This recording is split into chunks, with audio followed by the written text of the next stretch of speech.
شكرا لك ربي حمدا لك ربي أحييت روحي وأنرت قلبي. الحمد لله رب العالمين والصلاة والسلام على أشرف الأنبياء والمرسلين نبينا محمد وعلى آله وصحبه أجمعين وبعد. قال النبي عليه الصلاة والسلام في سؤال السائل فأخبرني عن الإيمان قال أن تؤمن بالله وملائكته وكتبه ورسله واليوم الآخر وأن تؤمن بالقدر خيره وشره قال صدقت. قال فأخبرني عن الإحسان قال أن تعبد الله كأنك تراه فإن لم تكن تراه فإنه يراك. اللهم علمنا ما جهلنا وانفعنا بما علمتنا ربنا زدنا علما. اللهم آت نفوسنا تقواها وزكها أنت خير من زكاها أنت وليها ومولاها. اللهم آمين يا رب العالمین. اللہ سبحانہ وتعالیٰ کا بے شمار شکر و ثنا، شکر و سپاس کہ اللہ سبحانہ وتعالیٰ نے ہمیں اور آپ سب کو اسلام کی عظیم نعمت سے سرفراز فرمایا، ہمیں نبی اکرم صلی اللہ علیہ وسلم کی امت میں سے بنایا، منہج حق پہچاننے کی اللہ تعالیٰ نے آپ اور ہم سب کو توفیق عطا فرمائی، اور نبی اکرم صلی اللہ علیہ وسلم کے وہ امتی بنایا جن امتیوں کو آپ کو پہچاننے کی، آپ کی سنتوں کی تعمیل کی اور آپ کی سیرت اور آپ کے کردار کی معرفت عطا فرمائی. اے اللہ اسی پر چلنے کی توفیق بھی عطا فرما. ہم نے دوسری حدیث الاربعین نووی کی الحمدللہ پڑھی، اور اس میں اسلام اور ایمان کے ارکان پر الحمدللہ تفصیل کے ساتھ اب تک گفتگو ہوئی. آج ایمان کا جو تیسرا رکن تھا، کل ہم اس پر ایمان بالکتب پر بات کر رہے تھے، اور تقریباً اس کے اکثر گوشوں کو ہم نے ذکر کیا کہ ایمان بالکتب کا مطلب ہے اللہ سبحانہ و تعالیٰ کی اپنے انبیاء کرام کی ذات پر نازل کردہ کتابوں پر ہمیں ایمان لانا ہے، اور وہ کتابیں مختلف اوقات میں، مختلف زمانوں میں مختلف پیغمبروں پر نازل ہوئی ہیں. کچھ کے نام ذکر ہیں، کچھ کے نام ذکر نہیں ہیں. لہذا اجمالی طور پر ہمیں اس بات پر ایمان لانا ہے کہ اللہ نے کتابیں نازل کی اپنے انبیاء پر، اور وہ کتابیں جو نبی اکرم صلی اللہ علیہ وسلم سے پہلے دوسرے انبیاء پر نازل ہوئی تھی، اللہ نے ان کی حفاظت کی ذمہ داری نہیں لی. اس میں بھی حکمت ہے، اور فرمائے بِمَسْتُحْفِظُوا بِهِ مِنْ کتاب اللہ. ان لوگوں کو ہی ان کی اپنی کتابوں کی حفاظت کی ذمہ داری ٹھہرائی گئی تھی. لیکن آپ جانتے ہیں جس چیز کی حفاظت لوگوں کو سونپی جائے تو اس کا کیا حال بنتا ہے. ان کتابوں میں جو آخری کتاب ہے قرآن کریم، جو محمد رسول اللہ صلی اللہ علیہ وسلم کی ذات پر نازل ہوئی، اس کی حفاظت کی ذمہ داری اللہ نے خود لی. یہ ایمان بالکتب کا میں داخل ہے کہ ہم یہ اعتقاد رکھیں کہ اللہ نے قرآن کی حفاظت کی ذمہ داری لی. اِنَّا نَحْنُ نَزَّلْنَا الذِّكْرَ وَإِنَّا لَهُ لَحَافِظُونَ. بے شک ہم نے ہی ذکر یعنی کتاب قرآن کو نازل کیا، اور ہم ہی اس کی حفاظت کرنے والے ہیں. تو ہمیں اس بات پر ایمان لانا ہے کہ یہ کتاب محفوظ ہے، یہ کتاب موجود ہے، اور یہ کتاب قیامت تک رہے گی.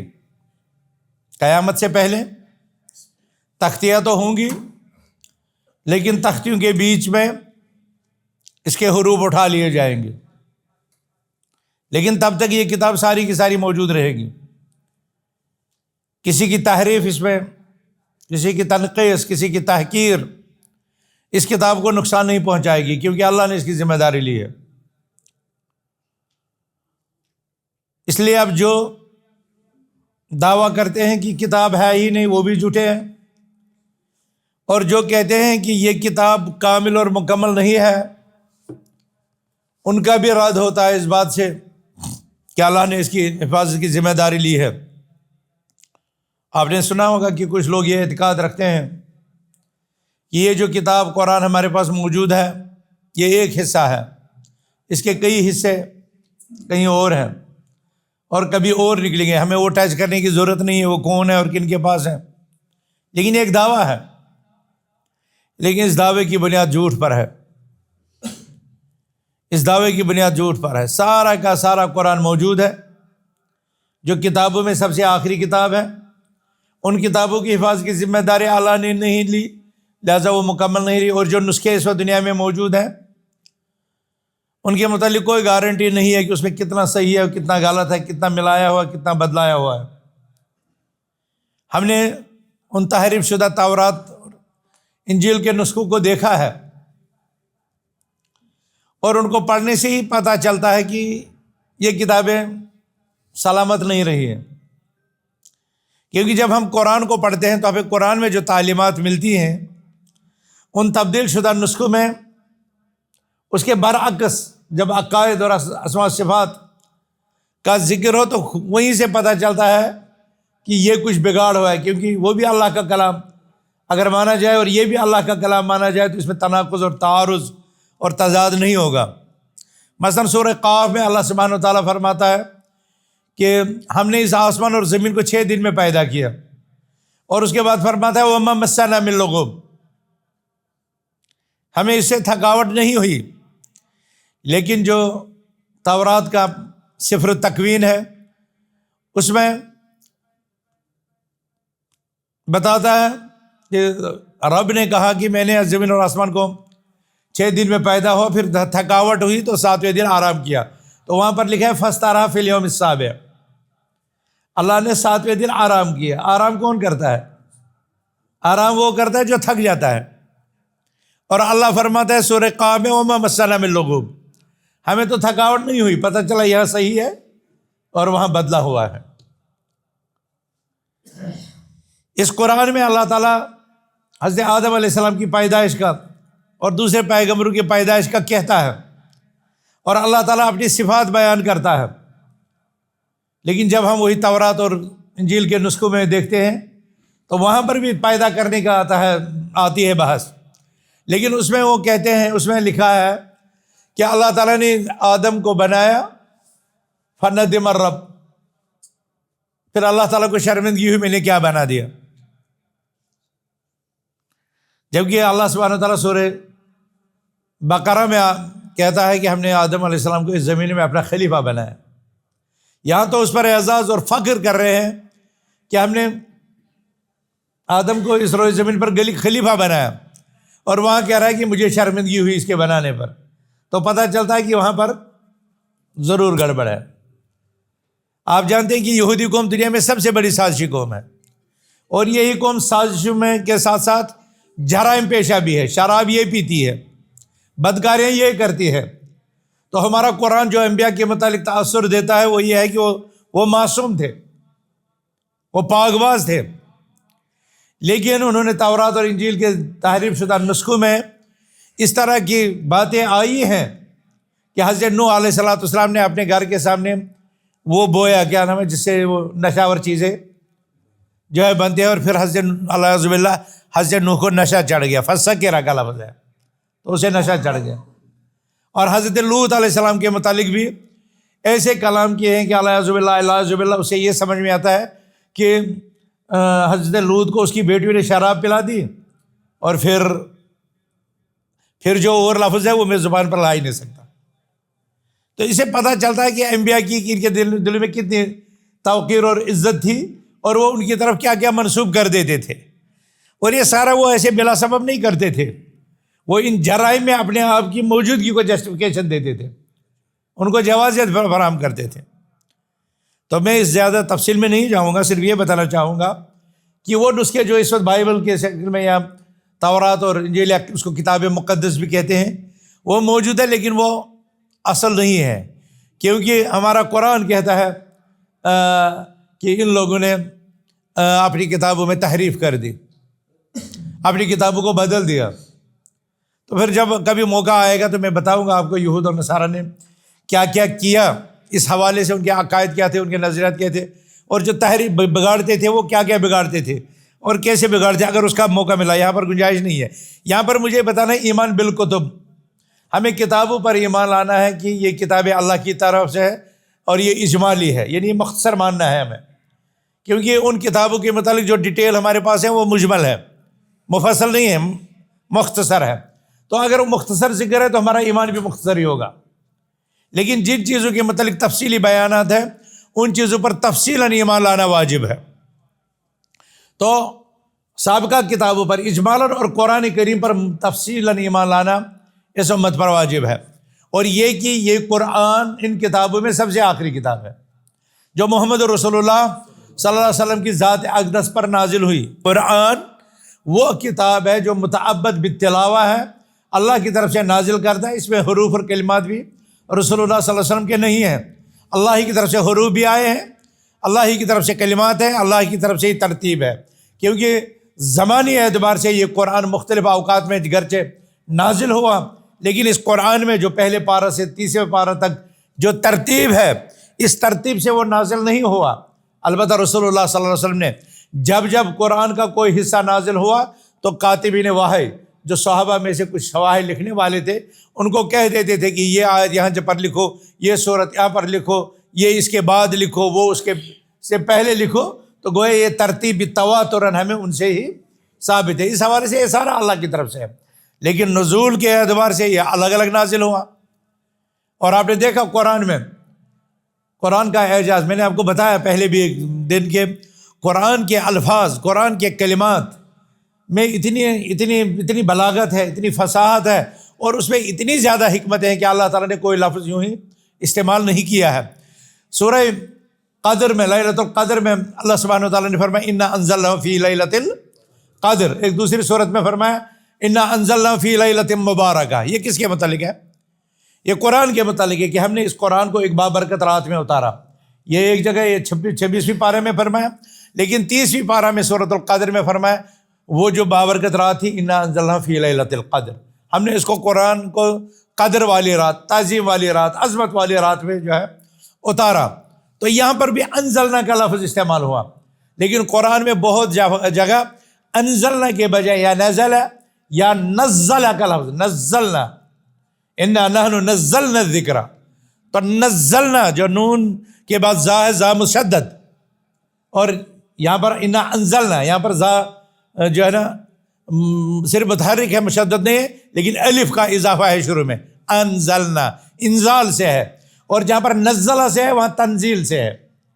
جو نزلہ کا صیغہ ہے اس کا مصدر تنزیل ہے، اور جہاں پر انزلنا یا انزلہ کا لفظ ہے وہاں اس کا جو مصدر ہے وہ انزال ہے۔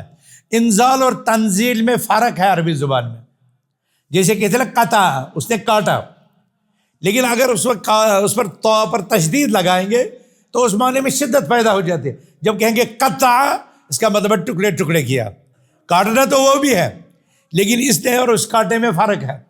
تو عربی زبان کی ایک خوبصورتی ہے کہ اس میں الفاظ کی زیادتی، تشدید کا بڑھانا، یہ معنی میں وزن پیدا کرتا ہے اور معنی کو نئی سمت دیتا ہے۔ تو اللہ سبحانہ وتعالیٰ نے جو دو جگہ پر قرآن کا نزول کی دو طریقے بتائے، کہیں پر بتایا تنزیل من غفور رحیم یا تنزیل من رب رحیم، کہیں پر بتایا انا انزلنا فی لیلۃ القدر، تو یہ دونوں ایک نہیں ہے، یہ دونوں مختلف ہے اور دو واقعات کو ذکر کرتا ہے۔ جہاں پر آیا انزلنا ہو تو وہاں پر اس کا مطلب ہے اس قرآن کے متعلق اللہ ہمیں بتا رہا ہے کہ ہم نے اس قرآن کو ایک ساتھ نازل کیا، ایک ساتھ اتارا، اور جہاں پر بتایا نزلنا ہو تو وہاں پر بتایا ہم نے یہ قرآن تھوڑا تھوڑا نازل کیا، ٹکڑے ٹکڑے کر کے، حصے کر کے، آیتوں میں، اجزاء میں، سورتوں میں الگ الگ ہم نے۔ تو کیا قرآن میں تضاد ہے؟ کبھی بولتا ہے ایک ساتھ اتارا، کبھی بولتا ہے تھوڑا تھوڑا اتارا، تضاد ہے کیا اس میں؟ نہیں ہے تضاد۔ جب ہم گہرائی میں جائیں گے تو ہمیں پتہ چلے گا اس میں تضاد نہیں ہے۔ پھر کیا مطلب ہے؟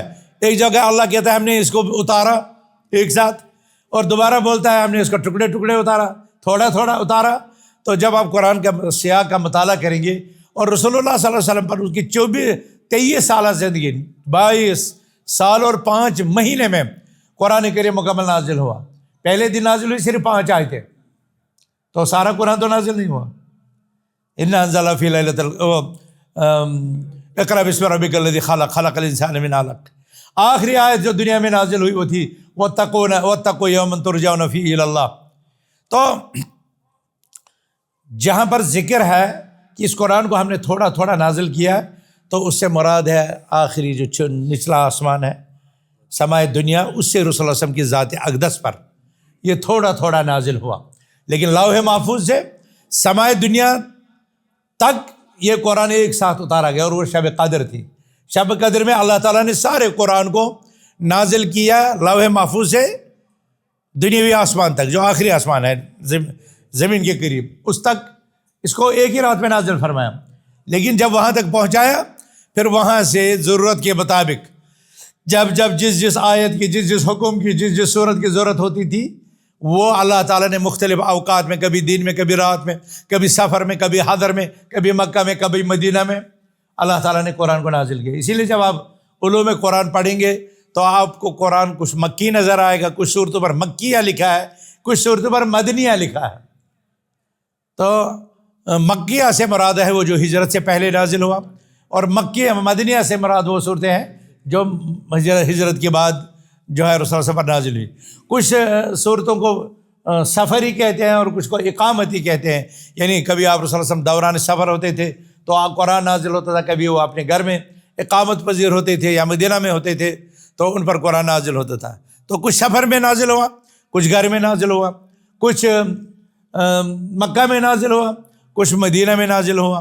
غرض مختلف اوقات میں تھوڑا تھوڑا نازل ہوا، تو اس کو قرآن نے تنزیل کی تعبیر سے جو ہے بیان کیا، اور جو ایک ساتھ لوح محفوظ سے آسمان دنیا پر نازل ہوا اس کے لیے انزال کا لفظ استعمال کیا۔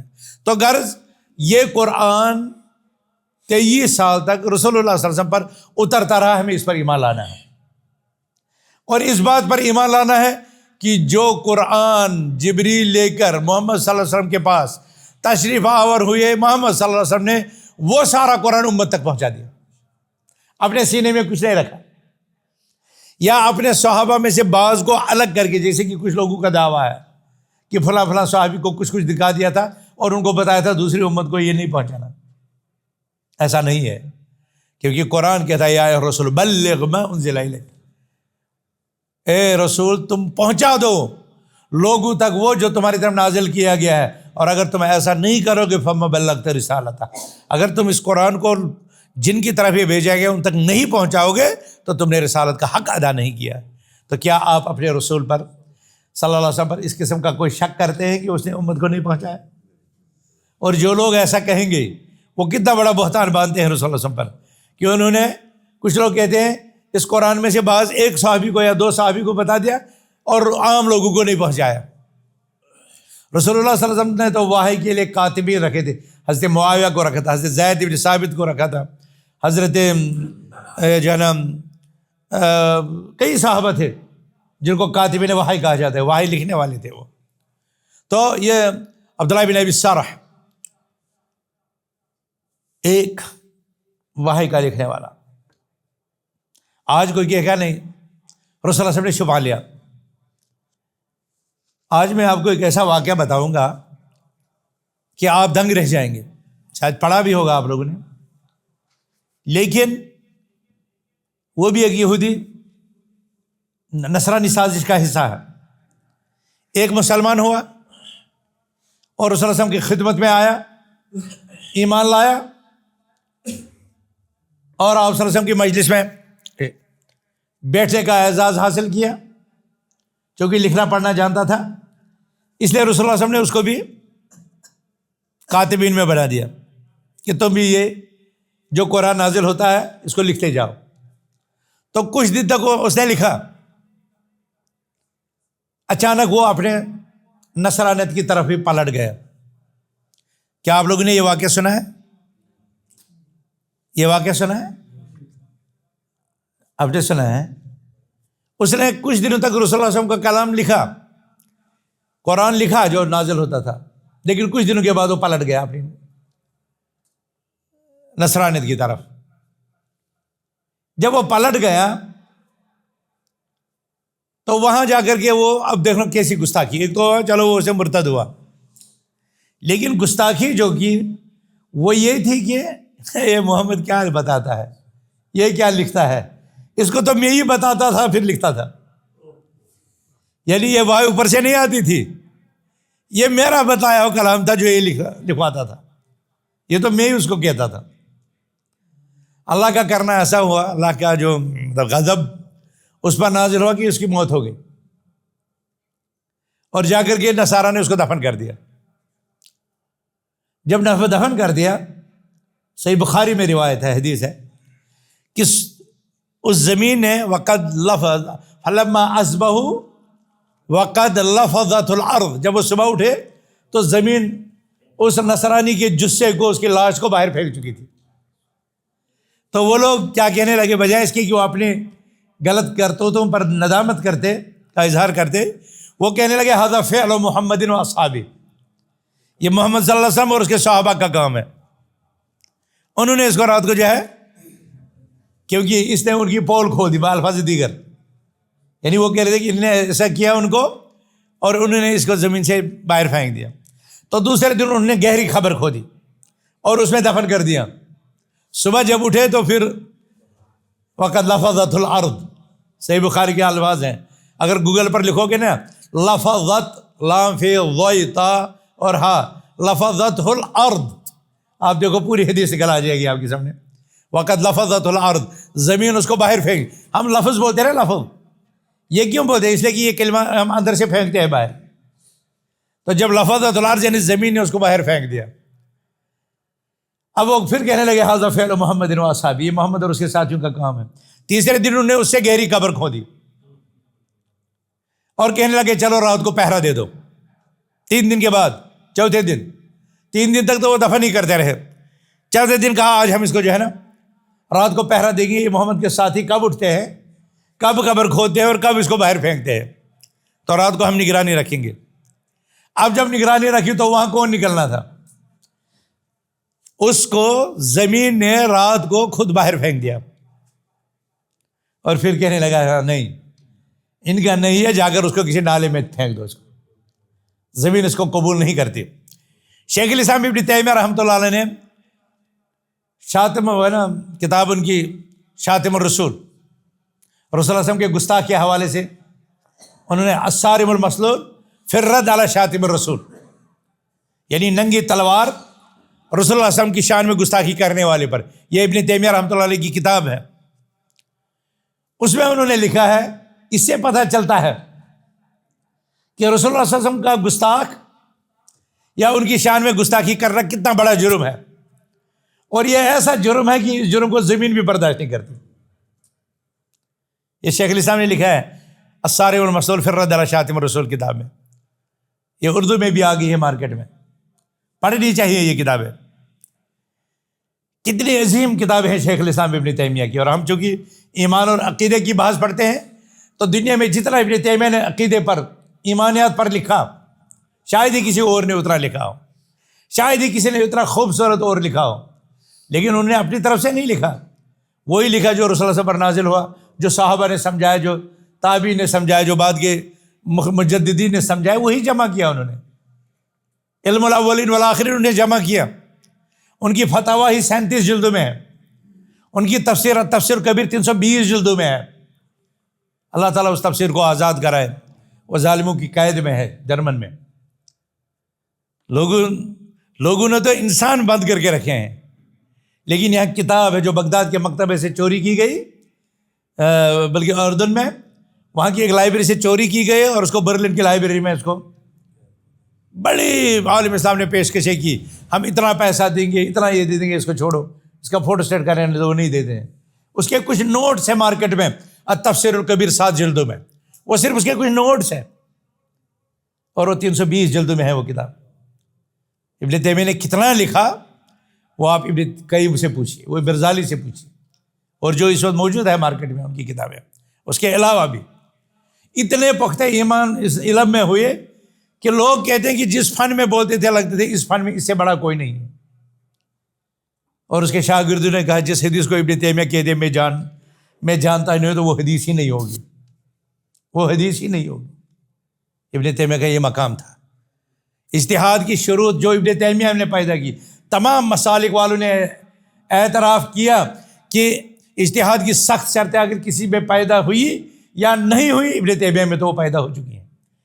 میں ان کا بتا رہا تھا آپ کو، انہوں نے الصارم المسلول فی رد علی شاتم الرسول لکھی، تو اس نے رسول اللہ علیہ وسلم کی وحی لکھنے والے نے جو کذب بیانی کی، جو بہتان تراشا کہ رسول اللہ صلی اللہ علیہ وسلم میرا بتلایا ہوا لکھتے تھے، اللہ تعالیٰ نے اس شخص کو عبرت کا نشان بنا دیا، زمین نے بھی اس کو اپنے اندر برداشت نہیں کیا۔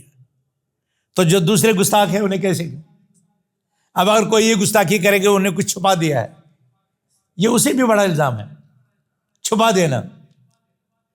تو میرے بھائیو، رسول اللہ صلی اللہ علیہ وسلم پر جتنا قرآن نازل ہوا وہ سب کا سب محفوظ ہے، وہ سب کا سب موجود ہے اس قرآن میں، اور یہ 114 صورتیں ہیں، یہ 30 پارہ ہیں، اور اس قرآن پر ہمیں ایمان لانا واجب ہے، یہ ایمان کے ارکان میں سے۔ یہ قرآن دو طرح کی معاملات پر مشتمل ہے، محکمات اور متشابہات۔ متشابہات وہ ہے جس کو عام لوگ نہیں سمجھ سکے، لیکن علماء راسخین اس کو سمجھیں گے، ہمیں اس کو ماننا واجب ہے، لیکن جو اس کے محکمات ہیں اس پر عمل کرنا واجب ہے۔ اس کے محکمات کا مطلب ہے یا الذین آمنوا قوا انفسکم واہلکم نارا، اس کا مطلب ہے واقیموا الصلاۃ وآتوا الزکاۃ۔ کہیں پر لکھا ہے انما الخمر والمیسر والانصاب رجس من عمل الشیطان، کہیں پر لکھا ہے ولا تقربوا الزنا۔ تو ان تمام چیزوں سے باز رہنا ہے، جو محکم ہے، جن کا معنی ہمیں سمجھ میں آتا ہے، وہ معنی سمجھ کر کے اس قرآن کے حلال کو حلال جان کر کے اختیار کرنا ہے، اور اس کے حرام کو حرام جان کر کے ترک کرنا ہے۔ یہ ہے کہ اس قرآن کی خبروں، اس قرآن کے مبارک کلمات کی تلاوت، اس کے معانی پر تدبر اور اس کے احکامات پر عمل، اس کے عقیدے کو اپنانا ہے، اس کے احکامات کو لاگو کرنا ہے، اس کی اخلاقیات کو اپنے اندر وہ کرنا ہے، اپنے گھر میں اپنے آپ پر نافذ کرنا ہے، اور اس کی تعلیمات کو دنیا تک پہنچانا ہے۔ کیوں؟ ان ھذا القرآن یہدی للتی ہی اقوم۔ اس قرآن کا جو نظام حیات ہے، اس قرآن کا جو نظام دستور ہے، وہ دنیا کے تمام نظام و دنیا کے تمام دستوروں سے احکم، اسلم اور احفظ، سب سے زیادہ ٹھوس، سب سے زیادہ محکم اور سب سے زیادہ مضبوط ہے۔ اور اسی قرآن کی تشریح رسول اللہ صلی اللہ علیہ وسلم کرنے کے لیے آئے، کیونکہ آپ صلی اللہ علیہ وسلم کو اللہ تعالیٰ نے بھیجا لِتُبَيِّنَ لَهُم مَا أُنزِلَ إِلَيْهِمْ، تاکہ محمد صلی اللہ علیہ وسلم آپ لوگوں کو وہ بیان کرے جو ان کی طرف نازل کیا گیا اس قرآن میں۔ تو قرآن کی جو سب سے بہتر تشریح ہے، تفسیر ہے، وہ سب سے پہلے قرآن خود ہی کرے گا۔ مثلا جو ابھی میں نے آپ کے پاس آیت پڑھی، قرآن نے کہا اِنَّا أَنزَلْنَاهُ فِي لَيْلَةٍ مُبَارَكَةٍ، ہم نے اس قرآن کو بابرکت رات میں نازل کیا۔ ابھی 15 شعبان آئے گی تو ہمارے بہت سے مولوی مسجد میں اٹھ کر کے چیخ کر کے کہیں گے اِنَّا أَنزَلْنَاهُ فِي لَيْلَةٍ مُبَارَكَةٍ، ہم نے اس کو شب برات میں نازل کیا۔ اور وہ شب 15 شعبان کی جو ہے 15ویں رات جو ہوتی ہے اس کو کہتے ہیں شب برات، اور یہ لیلۃ المبارکہ اس کے متعلق نازل ہوئی ہے۔ لیکن جیسا کہ میں نے آپ کو کہا کہ قرآن کی تفسیر قرآن کی تفسیر کے 4 طریقے ہیں، قرآن کے معنی سمجھنے کے 4 طریقے ہیں۔ ایک ہے قرآن کی خود تشریح کرے، دوسرا قرآن کی تشریح محمد رسول اللہ صلی اللہ علیہ وسلم کرے، تیسرا قرآن کی تشریح صحابہ کرے، اور چوتھا ہے قرآن کی تشریح عربی زبان کرے۔ قرآن کی تفسیر اگر قرآن میں نہ ملے تو ہمیں رسول صلی اللہ علیہ وسلم سے پوچھنا ہے، اگر رسول اللہ صلی اللہ علیہ وسلم کے پاس قرآن کی تشریح نہ ملے تو ہمیں دیکھنا ہے صحابہ نے کیا سمجھا، اگر صحابہ سے بھی نہ ملے پھر ہمیں دیکھنا ہے یہ لفظ جو قرآن کا آیا ہے یہ عربی زبان میں کہاں پر کس معنی میں استعمال ہوتا ہے۔ بس اس کے علاوہ قرآن سمجھنے کا کوئی اور ذریعہ نہیں۔ قرآن کو یا قرآن سمجھائے گا، جیسے لیلۃ المبارکہ میں ابہام ہوا، کچھ نے کہا یہ شب برات ہے، لیکن ہم نے کہا یہ شب قدر ہے، اور ہم نے اس کے جواب میں اس کی دوسری تفسیر پیش کی اِنَّا أَنزَلْنَاهُ فِي لَيْلَةِ الْقَدْر۔ اور لوگوں کو جو ابہام ہوا قدر والی رات یا شب برات والی رات، ہم نے کہا کہ قرآن تو نازل رمضان میں ہوا ہے، شہر رمضان الذی انزل فیہ القرآن، تو لیلۃ المبارکہ رمضان سے باہر کیسے ہو سکتی ہے؟ یہ شعبان میں کیسے آ سکتی ہے؟ اگر قرآن کے نزول کی بات رمضان کے لیے ہے، شہر رمضان الذی انزل فیہ القرآن، رمضان کا مہینہ جس میں قرآن نازل کیا گیا، تو تم کیسے اس کو شب برات میں کہتے ہو لیلۃ المبارکہ سے؟ تم شب برات کی تفسیر کہاں سے کرتے ہو؟ ہم کہتے ہیں اگر تمہیں لیلۃ المبارکہ بابرکت رات دکھتی ہو تو وہ سورۃ القدر پڑھ کر کے کہو، اور وہاں پر اللہ نے وہ برکت بھی کہی ہے کہ وہ برکت کیا ہے، کہ لیلۃ القدر خیر من الف شہر، شب قدر 1000 کچھ کہتے سال، کچھ کہتے مہینے، شب قدر جو ہے 1000 مہینوں سے افضل ہے۔ لیکن کون مہینے؟ جن مہینوں میں شب قدر نہ ہو، جن مہینوں میں شب قدر نہ ہو ان مہینوں میں 1000 مہینوں سے شب قدر افضل ہے۔ یہ بابرکت ہونا ہوا۔ وما ادراک ما لیلۃ القدر، اور اللہ کو رسول کو پوچھے کہ تمہیں کیا خبر یہ لیلۃ القدر کیا ہے؟ اور ایک فائدہ اور بتاتا ہوں، اللہ نے دو پیارائیوں میں رسول سے پوچھا ہے قرآن میں، کہیں ما ادراک ماضی کے صیغے کے ساتھ، کہیں مضارع کے صیغے وما یدریک، لیکن جو فائدے کی بات وہ ہے جہاں پر ادرا ماضی کا صیغہ آیا ہے وہاں پر جواب آ گیا ہے، جہاں وما یدریک ہے وہاں جواب آیا ہی نہیں ہے۔ یہ فائدے کی بات ہے۔ اور فرمایا وما ادراک ما لیلۃ القدر، تمہیں کیا پتہ لیلۃ القدر کیا ہے؟ پھر جواب دیا کیا ہے؟ لیلۃ القدر خیر من الف شہر تنزل الملائکۃ، یہ برکت ہے، والروح فیہا باذن ربہم من کل امر سلام، اس دن سلامتی، وہ رات ہی سلامتی کی ہے، وہ رات ہی نجات کی ہے، وہ رات ہی برکت کی ہے، وہ رات ہی رحمت کی ہے، ہی حتی مطلع الفجر، اور یہ برکت، یہ سلامتی تب تک ہے جب تک فجر طلوع ہو جائے۔ یہ سارے یہ برکت ہے جو وہاں پر بتایا لیلۃ المبارکہ، اس برکت کی تشریح آ گئی یہاں پر، یہ کیا برکت ہے۔ تو قرآن کو قرآن کے معنی سے سمجھو، ایک آیت کو دوسری آیت سے سمجھو، یہ پہلا ہے۔ اور پھر یا رسول اللہ صلی اللہ علیہ وسلم کے کلام سے پہلے، اور رسول اللہ علیہ وسلم ہی قرآن، رسول اللہ صلی اللہ علیہ وسلم پر ہی قرآن نازل ہوا، اس لیے رسول اللہ صلی اللہ علیہ وسلم جو اس کا معنی بتائے وہ سب سے اعلیٰ افضل۔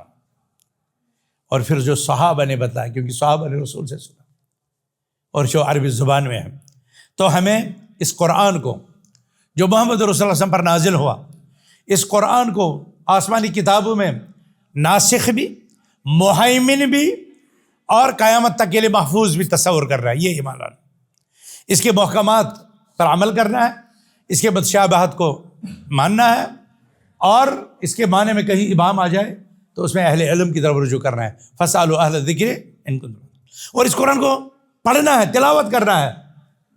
ان الذین یتلون کتاب اللہ آناء اللیل، قرآن میں بہت جگہ ہے حق کا تلاوت ہی کا بھی ذکر ہے، اور تلاوت نحن متعبدون بالتلاوہ، ھذا القرآن متعبد بالتلاوہ، یہ قرآن اللہ کی طرف سے ہم میں مکلف ٹھہرایا گیا ہے ہم لوگوں کو کہ ہم اللہ کی عبادت کریں اس کو تلاوت کر کے، یعنی جب ہم قرآن کی تلاوت میں مشغول ہوں گے تو ہم اللہ کی عبادت میں مشغول ہیں۔ اور یہ قرآن معجزہ ہے، یہ قرآن کیا ہے؟ معجزہ ہے۔ معجزہ کس کا ہے؟ اللہ کا معجزہ نہیں، پیغمبر کا معجزہ، پیغمبر کا معجزہ ہے۔ یہ تین چیزیں ہیں، ایک معجزہ ہے، ایک کرامت ہے، اور ایک شعبدہ بازی ہے۔ ایک ہے معجزہ، ایک ہے کرامت، اور ایک ہے شعبدہ بازی۔ معجزہ اس چیز کو، اس امر کو کہتے ہیں جو انسان پر ایسی شکل میں ظاہر ہو جائے جس شکل میں عام طور پر ظاہر نہیں ہوتا۔ مطلب موسیٰ علیہ السلام نے ڈنڈی پھینکی، عصا پھینکی، وہ کیا بن گیا؟ کیا بن گیا؟ تو کیا عام طور پر ڈنڈا پھینکنے سے صاحب بنتا ہے؟ نہیں، اس کو کہتے ہیں امر خارق للعادہ۔ معجزہ کہتے ہیں امر خارق للعادہ، یعنی جو خلاف عادت کوئی چیز ہو جائے، وقوع پذیر ہو جائے، اس کو معجزہ کہتے ہیں۔ اب آگے پھر تشریح ہے، امر نہیں، پہلے اتنا آپ سمجھ لو، امر خارق للعادہ، کوئی ایسا معاملہ جو خلاف توقع ظاہر ہو جائے۔ ہاں، اب پھر تقسیم ہوگی، ان ظہرت علی ید نبی فہی معجزہ، اگر یہ خلاف توقع معاملہ نبی کے ہاتھ سے ظاہر ہو جائے تو یہ معجزہ ہے، اور اگر یہ ولی کے ہاتھ سے ظاہر ہو جائے تو کرامت ہے، اور اگر ساحر کے ذریعے سے ظاہر ہو تو یہ شعبدہ بازی۔ اب کتنی چیزیں آپ لوگ نے سمجھ لی؟ معجزہ بھی، کرامت بھی، شعبدہ بازی۔ وہ کرتا بازی دکھاتے ہیں نا راستے میں، ہاں کسی انسان کو کہتے ہیں ہاں بیٹھو، اٹھو، اوپر سے انڈا گر جاتا ہے، وہ کیا ہے؟ امر خارق للعادہ ہے، خلاف توقع بات کا ظہور ہے، لیکن جو کرتا ہے وہ کیا ہے؟ وہ ساحر ہے، وہ جادوگر ہے۔ اگر اس خلاف توقع معاملہ کا ظہور ایسے شخص سے ہوا جو ساحر ہے، جادوگر ہے، تو وہ شعبدہ بازی ہے، اور اگر یہ نیکوکار ایسے شخص سے ظاہر ہو جو دعوت نہیں کرتا ہے، جو چیلنج نہیں دیتا ہے، تو وہ کرامت ہے۔ وہ کیا ہے؟ ہم نے ابھی کچھ دن پہلے پڑھا تھا ایک حدیث، شاید جمعہ کے خطبے میں یا کسی درس میں پڑھا تھا نا، کہ ایک شخص راستے سے جا رہا تھا تو بادل سے آواز آئی، اس کے حدیقت فلاں، اس بادل کو کہا جا رہا تھا تو فلاں کے کھیت کو جو ہے سیراب کر۔ تو وہ شخص اس بادل کے ساتھ ساتھ چلا، دیکھا کہ میں دیکھتا ہوں یہ کہاں برستی ہے اور کس کو جو ہے سیراب کرتی ہے، تو وہاں دیکھا وہ بندہ زمین کی کھدائی کر رہا تھا، تو اسے پوچھا کہ تمہارا نام کیا ہے؟ اسے وہی نام بتایا جو وہاں سنا تھا اس نے، اور کہا تو بتا تو کیا عمل کرتا ہے جس کے ذریعے سے آسمان کے بادل کو تیرے لیے مسخر کیا گیا؟ تو اس نے کہا میں تو کوئی خاص عمل نہیں کرتا، لیکن اب تم پوچھ رہے ہو تو میں یہ کام کرتا ہوں کہ اس زمین میں زمینداری کرتا ہوں، فصل بوتا ہوں، جو نکلتا ہے اس کو 3 حصوں میں تقسیم کرتا ہوں، کچھ حصہ اپنے اہل و عیال کے لیے رکھتا ہوں، کچھ حصہ اللہ کی راہ میں خرچ کر دیتا ہوں، اور کچھ حصہ اسی باغ پر مزید انویسٹ کرتا ہوں، اسی پر لگا دیتا ہوں۔ تو اب جو یہ ظاہر ہوا، کیا عام طور پر کتنا بھی نیک کیوں نہ ہو، لیکن کیا عام طور ہمارے اوپر سے یہ ظاہر ہوتا ہے اس طرح کی چیز؟ اوپر سے بادل، مطلب بادل سے آواز آتی ہے، اس شخص نے دعویٰ بھی نہیں کیا اور اس شخص کے لیے ایسا ہوا، تو یہ اس کے لیے کرامت ہے، یہ اس کے لیے۔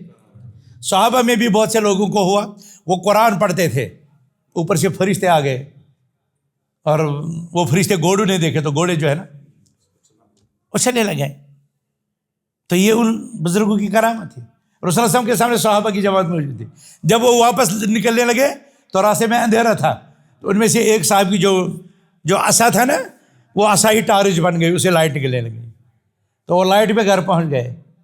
تو یہ کرامت ہے ان کے لیے، یہ کرامتیں ہیں۔ امر خارق للعادہ، ایک معاملہ جو خلاف توقع ظاہر ہو جائے، اگر یہ نیکوکار ولی کے ہاتھ پر ظاہر ہو تو یہ کرامت ہے، اگر نبی کے ہاتھ پر ظاہر ہو تو معجزہ ہے، اور اگر ساحر کے ہاتھ پر ظاہر ہو تو شبدہ بازی ہے۔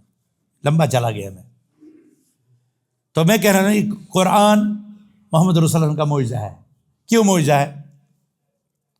النبی الامی، النبی الامی، فَإِنَّا قوم لا نکتب لا نقرأ ولا نکتب، ہم تو ایسے لوگ ہیں جو نہ لکھتے ہیں نہ پڑھتے ہیں، اور قرآن نازل ہوا محمد رسول اللہ علیہ وسلم کی ذات اقدس پر جو لکھنا پڑھنا نہیں جانتے تھے۔ اس کا مطلب ہی ہے کہ یہ کوئی خلاف توقع چیز ہے، اور پھر اس کا محفوظ ہو جانا، سینہ مبارک میں اس کا محفوظ ہو جانا، پھر اس کے معانی وہ بذات خود معجزہ ہے، اس کے واقعات، سبحان الذی اسری بعبدہ لیلا من المسجد الحرام الی المسجد الاقصی، اور سابقہ انبیاء کی قصے اور واقعات۔ یہ قرآن 3 طرح کی چیزوں پر مشتمل ہے: سابقہ امت کی تاریخ، اللہ سبحانہ و تعالیٰ کی توحید، اور پھر اس امت کے لیے احکام۔ ٹھیک ہے نا؟ تو ان پر مشتمل ہے یہ قرآن، اور یہ قیامت تک رہے گا، اس میں کوئی تبدیلی نہیں ہوگی، اس میں کوئی تحریف نہیں ہوگی۔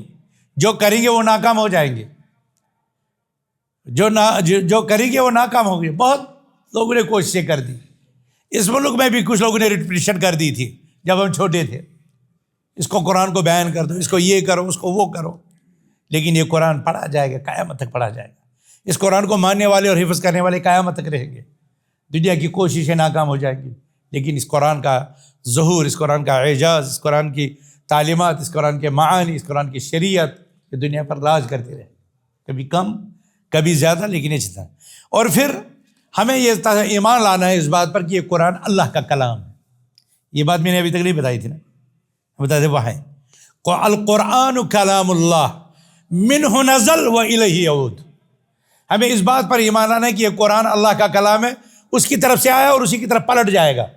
یہ تو پتہ ہوگا قیامت سے پہلے یہ واپس چلا جائے گا۔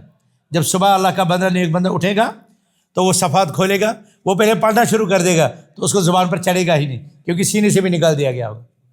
اس میں حدیث ہے موجود۔ اور جب وہ قرآن کھولے گا تو وہاں سفید ورق ہوں گے، وہاں یہ لکیریں نہیں ہوں گی، اٹھا دیا جائے گا، تو پھر گھبراہٹ کا عالم ہو جائے گا۔ پھر اسی افراتفری پہ آگے قیامت کا جو ہے وہ ظہور ہوگا۔ تو تب تک تو یہ قرآن محفوظ رہے گا، اور ہمیں اور آپ کو غنیمت جاننی چاہیے کہ ہم اس قرآن کو یاد کریں، اس قرآن کے معانی کو سمجھیں، اس قرآن کو تلاوت کریں، اپنا روزمرہ کا ورد بنائیں، صبح کا، شام کا۔ عرب لوگ تو 5 نمازوں کے بعد پڑھتے ہیں۔ وہ عرب جن کو ہم لوگ عیاش کہتے ہیں نا، ان سے پوچھو کہ ان قرآن کے ساتھ ان کا رشتہ کیسا ہے۔ جا کر دیکھو دنیا کے جس کونے میں جاتے ہیں کتنا قرآن پڑھتے ہیں۔ ہم لوگوں نے ایک ہی بات یاد رکھی، وہ عیاش ہے۔ خود کیا کیا ہم کرتے ہیں، خود کیا کیا کرتے ہیں ہم، وہ ہمیں نظر نہیں آتے، بس اتنا وہ عرب عیاش۔ ہماری قوم کا مزاج عجیب ہے، ہم باتیں دوسروں کے متعلق کرتے ہیں اور اپنا وجود ہمیں۔ آپ کو یاد ہے جب صدام کویت میں داخل ہوا تھا، میرے خیال میں 92 91 بہرحال وہ کیا واقعہ تھا، 2 اگست تھا شاید، 2 اگست کے دن تھا جب وہ داخل ہو گیا تھا۔ تو اگر یہی واقعہ کشمیر میں کسی دکان پر، ٹیلر ماسٹر کی، نائی کی دکان پر، یا کسی ہوٹل پر ڈسکس ہوتا تو لوگ تبصرہ کرتے، صدام نے یہ کیا، اس نے یہ کیا۔ میرا ایک امریکن دوست ہے، اس نے مدینہ میں کہا کہ کہنے لگا کہ میں اس وقت نیو یارک میں تھا، اس کا گھر بھی نیو یارک کے باہر، وہ جو ٹریڈ سینٹر ہے نا اس کے نزدیک ان کا ہوٹل بھی ہے اور ان کا گھر ہے وہاں نزدیک۔ اس نے مجھے کہا کہ میں اس وقت ایک دکان پر گیا، نائی کی دکان پر گیا، تو میں نے 2 امریکن جو اصل انگریز وہ ہے مطلب کرسچن ہے، میں نے ان کو باتیں کرتے ہوئے دیکھا۔ وہ ایک دوسرے سے پوچھ رہا تھا یار یہ کیا ہو گیا، یہ گلف میں کوئی جنگ ہو گئی، چلا گیا صدام کچھ کویت میں چلا گیا اور یہاں سے بش بھی جا کر کے اس میں داخل ہو گیا، تو یہ کیا وجہ ہے؟ تو کہہ رہے وہ دوسرا ہے، اس کو کہتا ہے جہاں تک بش کا ویژن ہے وہ مجھے پتہ ہے، لیکن صدام کا کیا مقصد تھا یا وہاں کا کیا مطلب وہ مجھے پتہ نہیں ہے، اس لیے میں فیصلہ نہیں کر سکتا کون صحیح ہے کون غلط ہے۔ وہ کرسچن ہیں، بغیر جانے پوچھے ایسے اٹکل پیچھے وہ نہیں لگاتے، وہ تحقیق کرتے ہیں کیا بات ہے پھر بات کرتے ہیں۔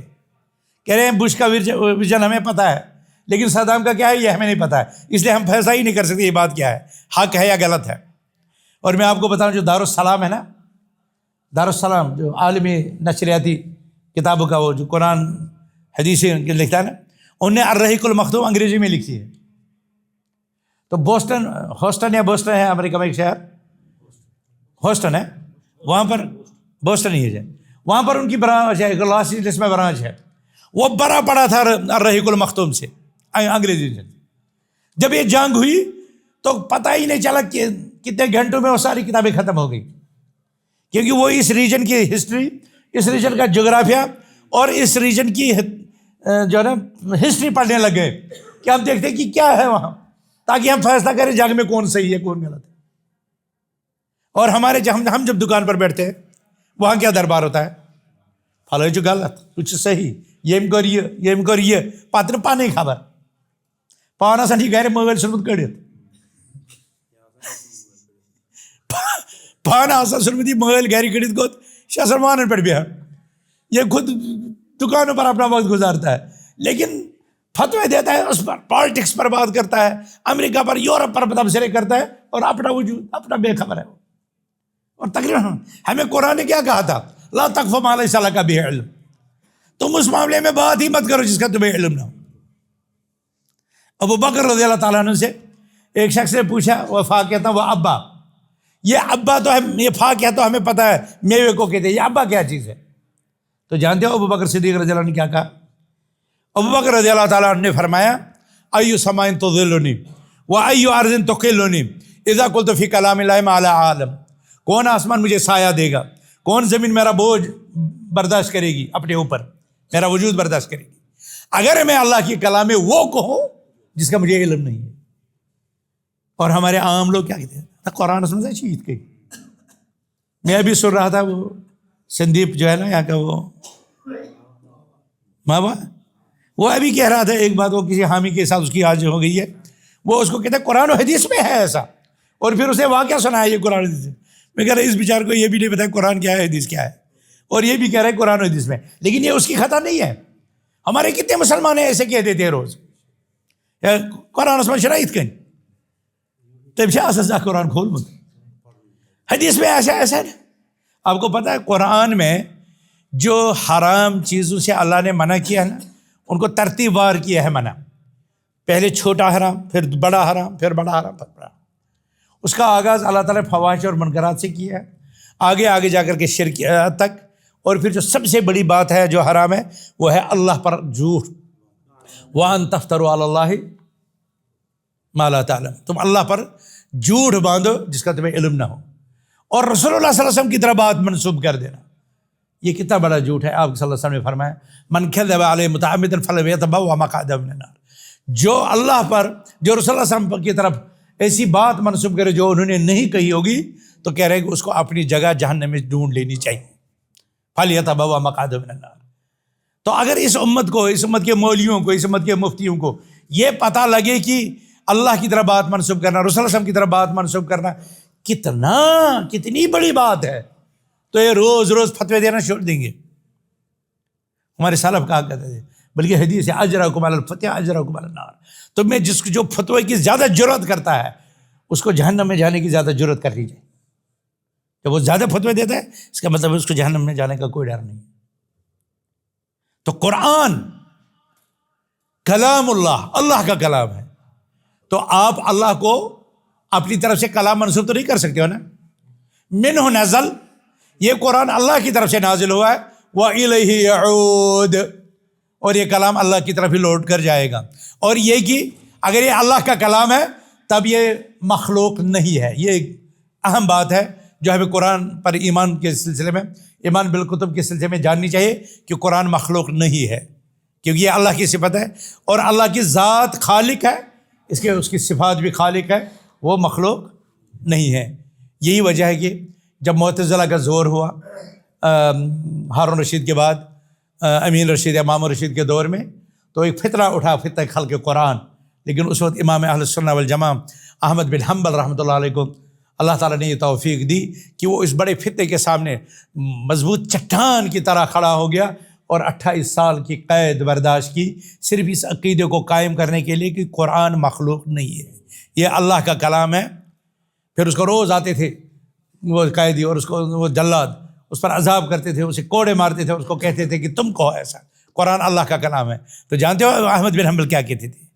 ہاتونی شیئا من کتاب اللہ او من سنت رسول اللہ حتی اقولہ، تم اللہ کی آیت میں سے کوئی لاؤ یا رسول اللہ کی کوئی حدیث لاؤ تو میں کہوں۔ ان کے پاس وہ تھی نہیں، وہ کیا لاتے؟ اسی لیے جو ہے نا پھر ایک زمانہ گواہ بنا کہ احمد بن حنبل کا موقف درست تھا، اور اس کا فیصلہ ان کے جنازے کے دن ہوا، جب سارا بغداد، تب پتہ چلا ان لوگوں کو اس کی کیا اہمیت ہے اور لوگوں میں اس کی کیا مقبولیت ہے، اور اس کی تعلیم جو ہے لوگوں میں جو گئی ہے وہ کتنی اثر کرنے والی ہے۔ تو بہرحال ہمارے پاس یہ الحمدللہ نے ایک جدوجہد چھوڑی اس معاملے میں کہ قرآن اللہ کا کلام ہے، اسی سے شروع ہوا اور اسی کی طرف واپس جائے گا، یہ مخلوق نہیں ہے۔ تو میرے خیال میں اتنا جانا کافی ہے۔ اب اس قرآن کے جو پڑھنا چاہیے، اس کو سمجھنا چاہیے، اس کے احکام، اس کے اخلاق۔ میں نے ابھی لال بازار میں ایک جمعہ کا خطبہ دیا تھا، اور میں نے قرآنی تعلیمات پر بات کی تھی، اس میں ایک جملہ آتا ہے بار بار، یا ایھا الذین آمنوا، یا ایھا الذین آمنوا، اے ایمان والو۔ حضرت عبداللہ بن مسعود کہتے ہیں رضی اللہ تعالیٰ عنہ، ہم صحابہ جب سنتے تھے رسول اللہ صلی اللہ علیہ وسلم پڑھتے ہیں یا ایھا الذین آمنوا، تو ہمارے کان کھڑے ہو جاتے تھے۔ کیوں؟ اس لیے کہ اس کے بعد یا تو کوئی حکم ہوگا جس کی ہمیں تعمیل کرنی ہوگی، یا کوئی نہی پابندی ہوگی جسے ہمیں باز رہنا ہوگا۔ تو ہم کان کھڑے کر دیتے تھے تاکہ ہم سنیں کہ اللہ کیا کہہ رہا ہے ہم سے، ہم وہ کریں، یا اللہ تعالیٰ کیا ہمیں کہہ رہا ہے کہ یہ مت کرو، ہم وہ نہ کریں۔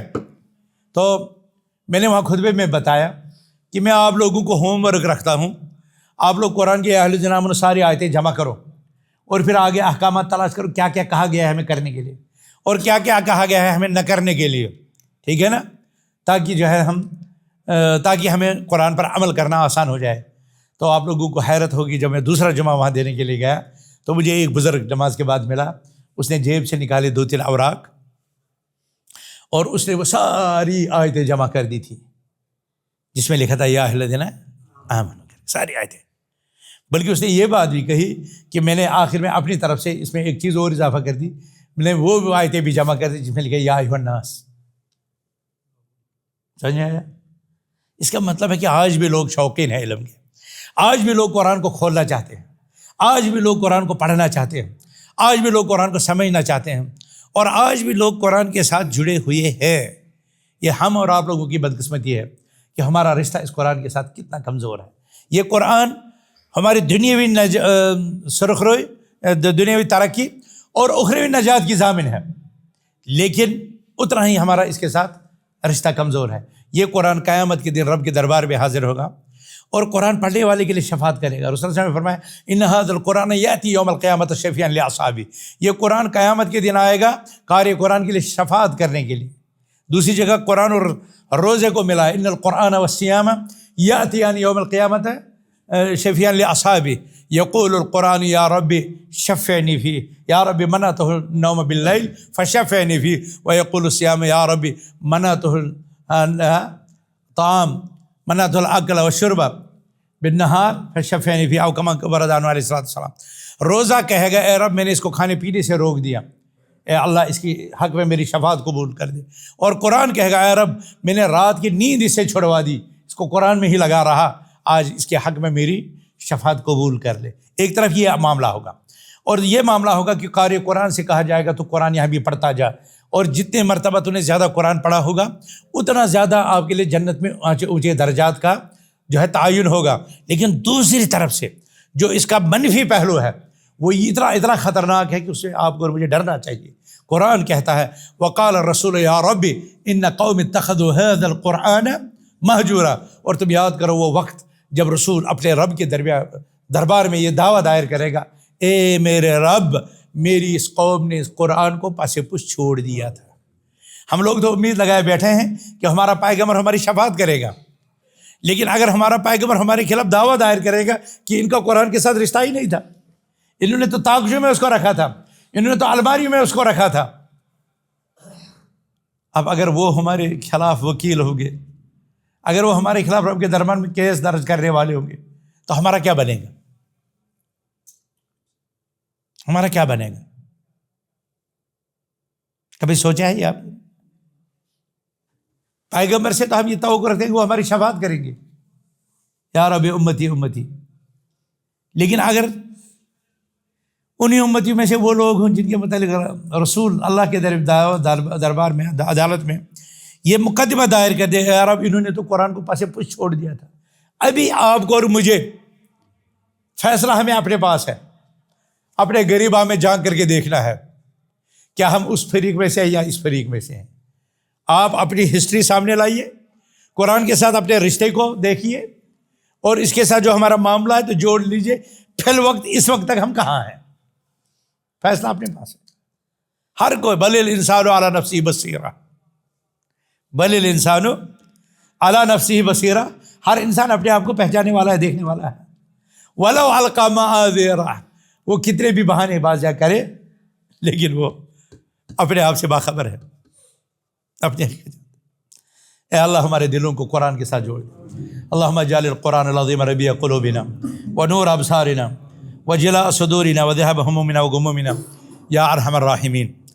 قرآن یا یہ موضوع بہت بڑا ہے، ہمارے لیے سعادت مندی کی بات ہے، ہمارے لیے خوشی کی بات ہے۔ ہمارے اندر ہماری مجلس میں اس جماعت کے ایک عظیم سپوت، اس جماعت کے ایک عظیم خیر خواہ، اس جماعت کے عظیم مبلغ عالم اور خطیب موجود ہیں، ذمہ دار موجود ہے۔ میں چاہتا ہوں یہ کچھ منٹ جو ہے ہم ان سے کچھ نصیحتیں اپنے لیے اور آپ سب کے لیے سنیں تاکہ ہم اس سلسلے کو جاری رکھ سکیں، اور اس میں کیسے ہم جڑیں، ہم دوسروں کو، اپنے اہل و عیال کو کیسے جوڑیں، اپنے بال بچوں کو کیسے جوڑیں۔ تو ہم کچھ لمحات میں اسی پر اکتفا کروں گا، کل انشاءاللہ ہم اس کو آگے بڑھائیں گے۔ محترم شیخ عبدالحمید شاہ صاحب جو ہمارے کپوارہ کے ضلع صدر ہیں جماعت کے، اور مرکز کے بہی خواہ ہیں، مرکز کے بڑے خیر خواہ ہیں، محسن ہیں ہمارے، میں ان سے گزارش کروں گا کہ چند لمحات کے لیے یہاں پر تشریف لائیں اور ہمیں اپنے پند و نصائح سے نوازیں۔ ضروری نہیں کہ وہ موضوع کے ریلیٹڈ کچھ بھی نصیحتیں ہمیں فرمائیں۔ شکرا لک ربی حمدا لک ربی